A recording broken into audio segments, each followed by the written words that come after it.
based on my personal journey and experiences with reproducible research. Basically, I'll be singing an ode to R. R is a statistical software which paved my way to reproducible research. So having said that, even if you are not an R user, please don't fret. I will not teach you R here, not now. I'll simply give you a buffet of items related to reproducible research practices. Some of these ideas might be already familiar to you. Some of these ideas may overwhelm you. Some of these ideas may be totally new to you. I would suggest you to pick anything you want because this is a buffet. So I would start with this news which came up very recently in Nature, which said different researchers could not produce same results from datasets. This surprised me because when I started with research in the beginning, I always thought if there is one dataset and there are 10 researchers, all the 10 researchers would arrive at similar results because it's the same dataset. That's what I thought. But this news startled me because 246 people did find different results from the same datasets. So I will let this simmer onto your brain and I'll move to the next slide.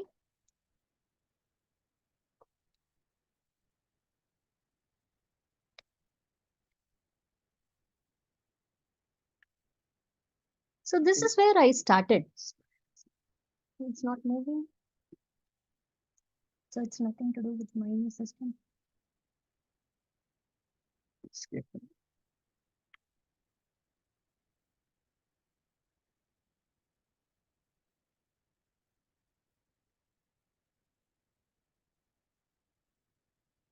Slides open.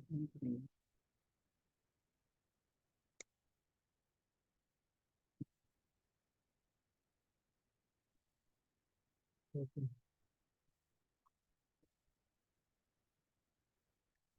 Sorry for the glitch again. So this was my PhD life, and I believe even you can relate to this story, what I'm going to narrate. So I collected data from human participants and I analyzed my data and I wrote reports, I wrote manuscripts, I wrote my thesis, and then made presentations. This looks more like a linear journey, but the problem with this is not a linear journey. So I had to go into different bits of data sets as I went on to collect, and I had to analyze at several levels. I had to go back to the old analysis and the old data files, and just imagine how many times I had to update my manuscript and also my presentations. So it is basically rerun, copy, paste multiple n number of times. So this alarmed me because that time Excel-based errors started coming up in news articles. So this was one another article which was published in Nature. Please, I would invite you to enter a parallel world where people just push a button to produce all what I said now, including presentations, including a paper, including an updated analysis. So this is a parallel world, but this exists. But this is no magic button. You are there behind this button who write all the scripts, who make the presentations, who write the initial scripts for making the manuscripts. But then the the best thing is you don't have to rerun the analysis several times, but you can just render the project and everything, including a manuscript, including the numbers in the manuscript, tables and everything, including figures, gets updated. So the outline of my talk would be what is reproducibility to introduce the concept, and then I'll move on to 3 best practices for reproducible research. And I also will present some advanced moves of reproducible research. Can I kindly request the participants to mention in chat if any of you have used R, because that will help me to tailor the talk. And the final thing we will touch upon is useful resources and directions if you want to embark this reproducible research journey. And I will close the loop by bringing down to how this empowered research. So is there any one who's using R or who are already familiar with the R environment? I believe no one. Okay, thank you. So let's begin with what reproducibility simply means. I present you a concept of reproducibility spectrum. I want you to imagine reproducibility as a spectrum. I would want you to concentrate on the right end where an yellow colored gold standard full replication is presented. So this is the cornerstone in research wherein I believe many scientists will agree with me when I say this, that no single study, no single result from a single study will be considered as a scientific evidence, whereas it requires one or several rounds of replication to become a standard scientific evidence. Towards the left, you see, or in the middle part, you see what is a group of publication with code presented, code and data presented, moving towards full replication. And on the left, you see what is called as a publication only. I believe most of us will be there, which is not reproducible.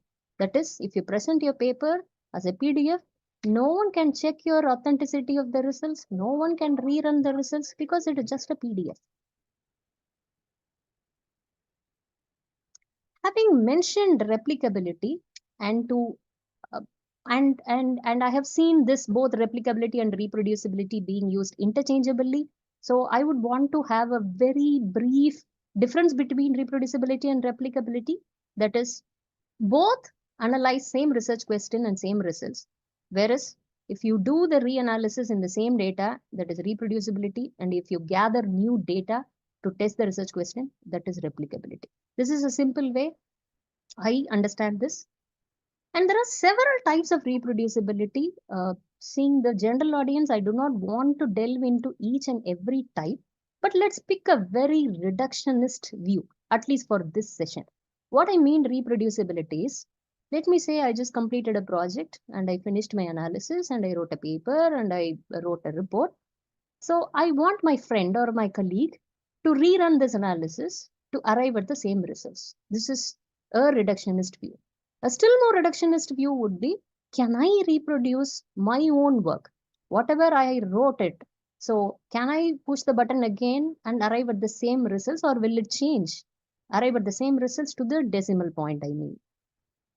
So having dedicating a talk to reproducibility, so I ask myself, so is this an ideal aim to achieve in research? Like, should we all go there? I would say it is a minimal standard at least. And having said that, it is also important to stress that it is a skill. Reproducibility is a skill you build deliberately and walk towards it. So I loved this representation, which was recently presented in one of the conferences. Again, it is same as what we spoke, but on the left end, nobody, not even yourself, can recreate any part of your analysis. And you see on the right end, which is the ideal end, is the push button workflow. So I would want you to pause here and think where you are in the recent analysis you did. Can you actually push a button and reproduce your work, or you are somewhere in between? Or if not, I would invite you to walk towards it. Let's say you are an old school and you do not want to upgrade and you are still with the old feature phone. What happens now? So you do not even want to do reproducible research. I'll tell you what happens. So this is a publication which appeared in Nature in 2021, where uh, a research was done to test reproducibility of the findings, where 70% of the researchers were not able to reproduce findings from other scientists, and 60%, a whooping 60%, could not reproduce their own findings. And do you think it is easy? It comes with a price. It costs $28 billion every year in irreproducible findings. So I'm sure you'd be convinced now we need to do something to tackle this. So what can we do? So that's where I placed the second feature of this talk, that is best practices and advanced moves. So moving to best practices. So this is me trying to cross the hurdles when I learned R, walking towards reproducibility.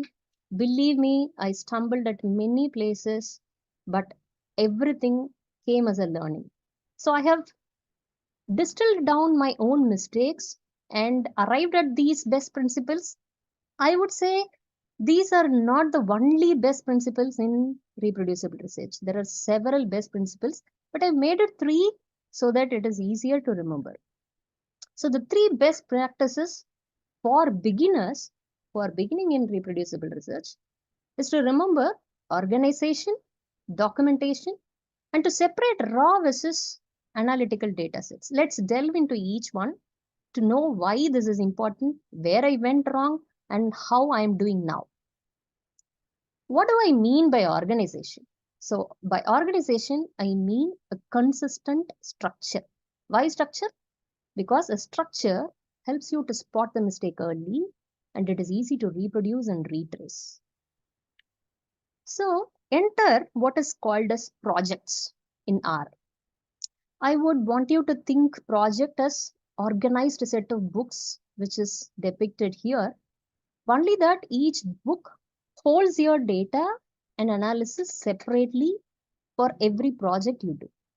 So I have several instances when I am conducting a particular analysis, and then someone else, a collaborator who comes to me and wants an update in the analysis, I just shift projects in a jiffy and I go into another project and I can start the analysis from where I left and I can come back. So this is the beauty of projects, and it is very easy to start a project in R. That is depicted at the left. So this is how I have arranged all my R projects. So every folder you see has a separate data folder and all the analysis are held inside. So these are several of my projects. So if you're working on more than one project, I definitely want you to try what is called as R project. So if you think I have arrived at the golden end, I slipped. You know, the chaos you see on the left side is how I made inside a project. Even though I was able to separate out projects, inside projects, I slipped like this and I was not organized. And the problem with this is I was not able to go back to the file. I was not able to retrace my codes. I was not able to retrace my files. A reviewer asked me to update the figure. I was not able to do that. So that's why I put the quote here, which came as a revelation.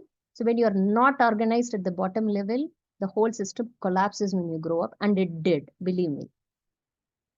So I came up with a very minimal organization within the project. So inside a project, as I said, there is a data and there is, I write scripts, I write manuscripts. So this is the minimal structure I came up with. So this gave me consistency and I moved from here on. But in R, I figured out there is a easy way, much easier way to do this. There are two libraries to do this, a project template, which by a single line of code gives you all these organization by itself. You see, it is much more detailed. You can delete whichever you do not want. You can keep adding whatever you want. But this is pretty easy to do within R. R helps you to be organized in certain ways. Let's say you are not an R practitioner. Can you still be organized? Yes. So what I am depicting here in this slide is a minimum viable organization which you can adapt, which is inside a data folder. You have a raw data folder, you have a code book, you have a metadata, and you can adopt this for your practice. And if you are interested to know more about organization principles, I invite you to read our recent publication in which we have elaborately mentioned each and everything in detail.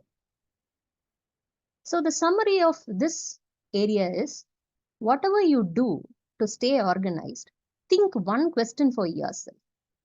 Can I find it again? That should lead you to organize by yourself. So there is no right or wrong. You can do it anyway, but ask yourself when you name something, when you organize something, can you find it again? You have to find it again. Let's move into what is called as documentation. And I overlooked this step when I started my R journey, when I did my reproducible research. I was not very aware of this concept. And then what happened is I relied mostly on my memory to reproduce or to retrace things. So you will understand down the line after 3 months or 6 months of my analysis, I was not able to retrace the files. Even if I could retrace the files, I could not remember why I made certain decisions during my analytic stages. For example, if I decided to remove the outliers or I decided to retain the outliers, why? I did consult this with a statistician, but I did not document it. So it was very difficult for me to practice reproducible research without documentation. So I would suggest not to do that mistake. So by documentation, I mean meticulous record keeping. So thinking of which, if you are beginning in research, you would think what to document. So I would ask you to document whatever you do, whatever you intend to do, whatever you did not do. For example, I had a log of my mistakes because I was learning R. I did several mistakes and I had a record of all my mistakes and how I corrected. So that helped me to uh, redo it again in a better way. And where to document? So one simple way to document is to have a simple markdown text or simple text file which is available across platforms and name it readme. So when you have a folder and you have a file readme, so anyone who opens the file will read that. Who opens the folder will read that. So where should you start? According to me, a beginner can start with code books. That's the best place to start.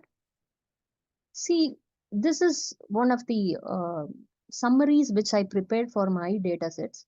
So why don't you start with code book? So isn't it beautiful to see such a summary output for all your variables? What you see here is all the variable names and whether they are categorical, whether they are continuous variables, and if they are continuous, you see a histogram.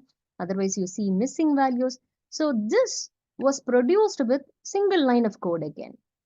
So if you think of code books, even if you're not doing it via R, code books are a minimum requirement because when you arrange your data and when you label something as 0 and 1, believe me, down the line, even you will not remember what is 0 and what is 1.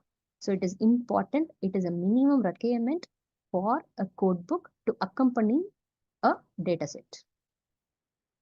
Then I also mentioned something about metadata. So what is metadata? So what you see on the left, let us consider that as a data where it can be continuous, discrete, and other things. Here the data is a figure. Let's imagine this is an image and this is data. And what you see on the right, you could have seen this in your own mobile where you find information about photographs. And there are lots of information about when it was captured on the date and name and other things. So this is metadata. Metadata is nothing but information about data. So if you're going into this is one of the sample metadata which we wrote recently, which describes information about the data. So if you're planning to write a metadata, make sure you add a title, description, the date, format, variables, and also the license. Because this will help anyone whom you share the data with to understand what this data is about without having to make a call to speak with you to understand what is 0 and what is 1. In R, we also comment our codes. And even if you read this, even without knowing what is R or R environment, you will be able to understand what my code is doing. For example, the top one says load the Palmer Penguins package. So I'm doing something to load a package. And the next one says view the first few rows of the penguin data set. So it is straightforward and clear what I'm doing with the code. Even if you do not understand the code, you will understand my comment. And I also write, I also record, document my decisions, even as simple as why I want this figure to be retained. And I also have a session info document, which is very essential for computational reproducibility because there might be someone who is working with the Windows dataset, Windows background. There might be someone who is working on the Mac. The platforms may vary, and the results can still be the same. And there is something called as logger package, which helps you log on the go. What I have shown you is uh, this can be adopted even without R, I would say. For example, you open a text file and you write what you want to do. Here I have written, I want to count the species of penguins. And then I did that. Then I logged, I have finished my visualization. I want to try a color palette and I added my favorite colors. So you see on the right that whatever I have logged on the left is printed with date and timestamp. You might not have this date and timestamp when you do your own analysis and you write it by yourself, but it's a good way to start. And the important thing I would suggest as a best practice for a beginner is don't touch the raw data. So what do we do then? So often when we have the raw data, we have to clean the data and make it analyzable. So we have to learn to separate raw and analytical data sets, because for reproducibility pipelines, it is important to have the codes which make analytical data sets from the raw data sets, because without that, we will not be able to test what you analyzed, because there is raw and there is a gap between raw and analytical data sets. So we use what is called a script language, or what is called as scripts inside R. I'll tell you what is the main feature about this in respect to point and click softwares which are commonly being used for data analysis. So let's say in a spreadsheet, you just click something, you add a couple of variables, and then you multiply a couple of variables, and then you will never be able to retrace it again. Can you redo the same thing at the same stage of what you did? It's very difficult. Whereas in R, we write scripts for each and every step, and you run the script again, so it is doable again by yourself as well as by others. So this is, imagine scripts as a notebook. So whatever step you undertook from converting raw data to analyzable data, you are having a record of it. This is script. So this is my own workflow where I have scripts separately for importing, for dropping not available variables, and also making the data tidy. So what you see on the top is, I don't touch the input data first. I write scripts. And with every level of script, I convert to output, and each output is taken as input at the second level. If you move down, you will understand this better. When I write import.r, I simply import my raw data inside R, and I convert a data set which is imported CSV.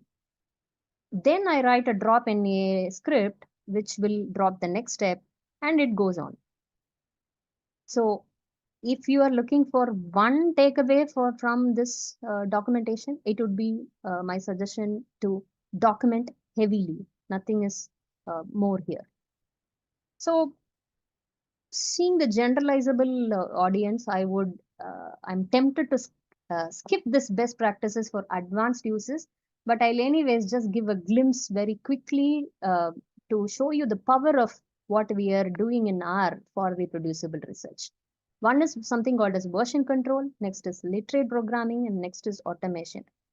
Don't be carried away by these technical terms. I'll break this down for you. I am sure we all have been here.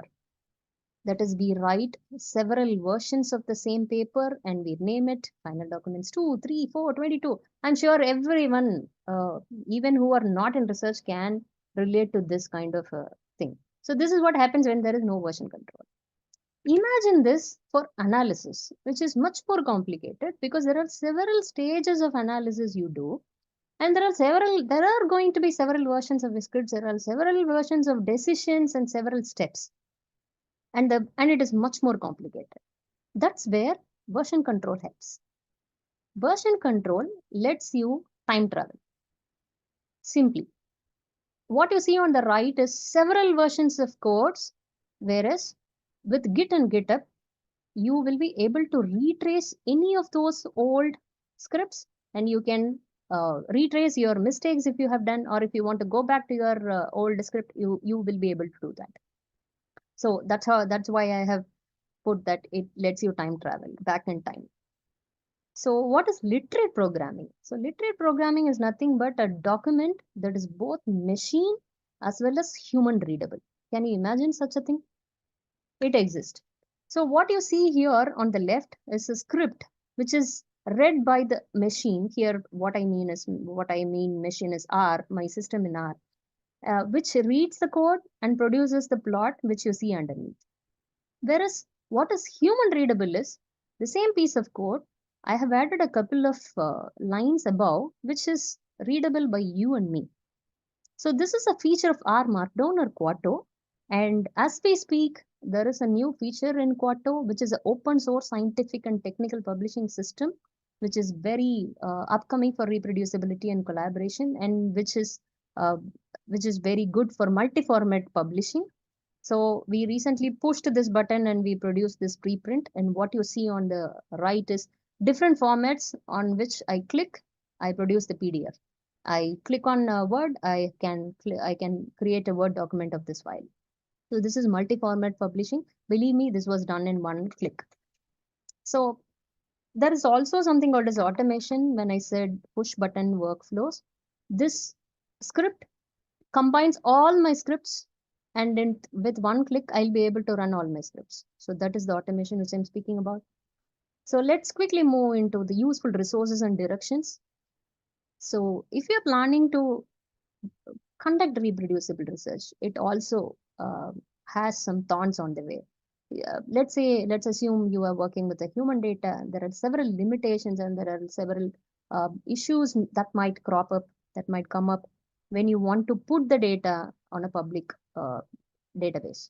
So I would invite you to read ICMR ethical guidelines for this, and I would want you to make your data fair.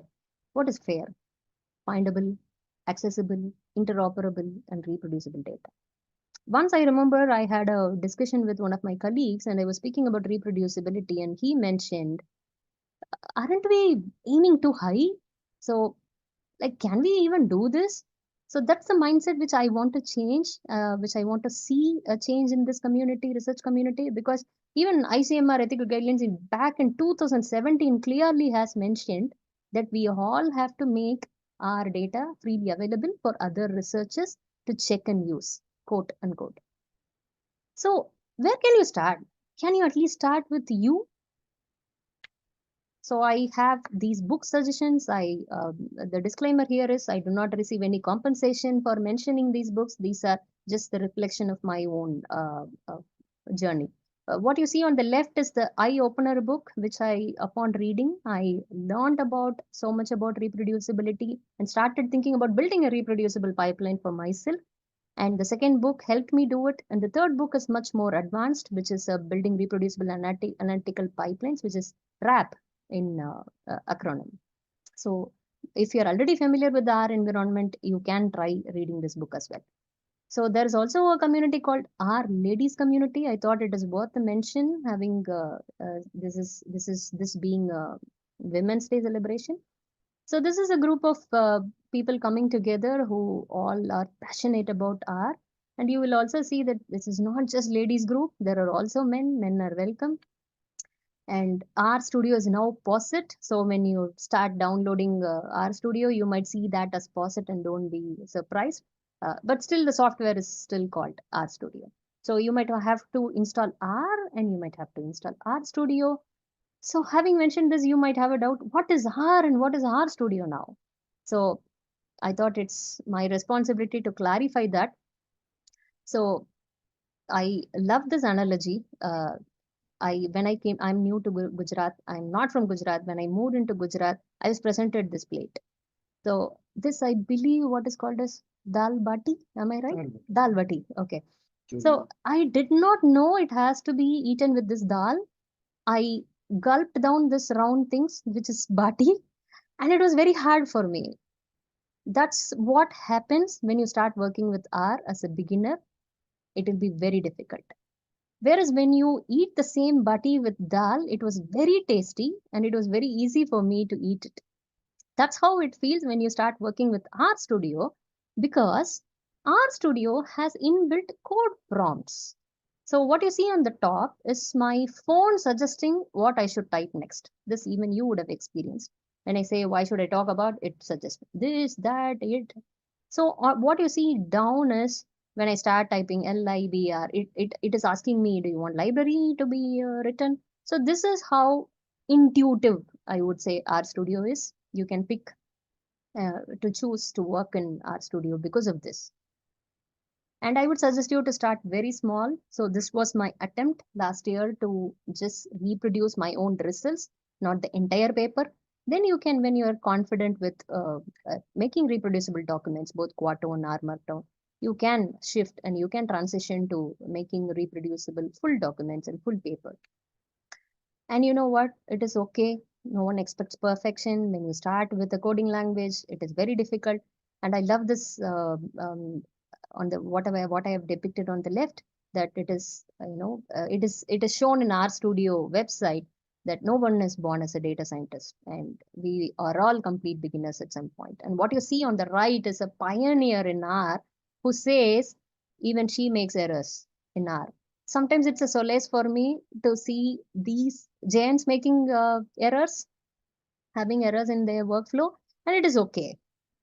So these are the women I admire in our field. So what you see on the left is Kara Thompson, who has excellent social media profile, and Megan Harris, who practices artistry. So she writes codes to produce illustrations. And Alison Horst, she makes beautiful illustrations of making very hard, complex ideas to be represented as small things, very funny way. And what you see down is Minnie Rundle, from whom I have adopted some of the slides. And you can go type for her recent talk, wherein she has an extensive talk on best practices for reproducibility, wherein she has elaborated, I believe, eight best practices, 8 to 10. So I came to R for the data visualization. I was very attracted to the data visualization and the power of reproducibility, and I stayed for the push buttons. So now we recently pushed a button, and this is a preprint. What you see is published from a push button. So we are working on the reproducibility aspect. That is, it is currently reproducible by myself in different environments, both in my Mac as well as Windows. Whereas I'm trying out reproducibility, testing the reproducibility of this paper with other scientists, so that we achieve the next step, that is, it is reproducible by others. It is the whole paper which I mentioned. So for you to ponder, I leave these questions for you to ponder. So where are you in the reproducibility spectrum? Think for yourself. And for you to move ahead, which practices, whichever you heard today, what you would want to adopt, and will you? That's the main question. So I was in an ordinary world, I would say. Now I have moved to a world of push buttons aiming to automate and reproduce. And I would want you to think that world exists. And uh, I want to close the loop here, that I started with empowering research, because how reproducibility empowers researchers. Now I ensure all my results can be independently verified and validated by other researchers. I'm working towards these things. So this definitely enhances reliability and trust in the findings. And it also promotes openness and collaboration, which I believe on the larger front accelerates scientific progress. The most important takeaway from this lecture should be practicing reproducibility benefits yourself. The principal beneficiary is the author themselves. And I would want to end it here. And this is an illustration which was made by Alison Horst on reproducibility. Nothing further. Thank you.